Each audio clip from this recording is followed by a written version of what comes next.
संविधान को अगर टच भी किया जाए तो सैकड़ों जान जाएगी, ये पक्का है। इंक्लाब! इंक्लाब! बोलो जय भीम, जय जय भीम, जय भीम, जय जय जय जय जय भीम, जय भीम, जय भीम, जय जय जय जय जय भीम।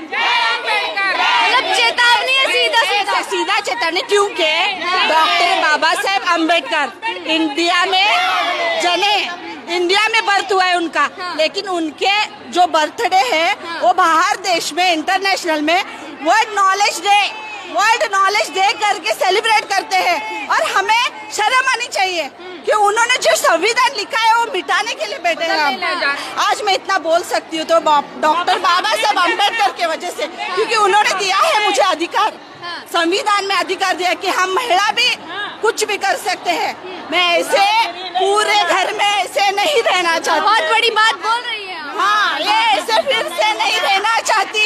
जो डॉक्टर बाबा साहेब अम्बेडकर ने मुझे हक दिया है, अधिकार दिया है, सभी लड़ने का भी अधिकार दिया है, वोटिंग का अधिकार दिया है, उनके खिलाफ जो भी जाएगा हम सब महिला मिलके नहीं छोड़ेंगे।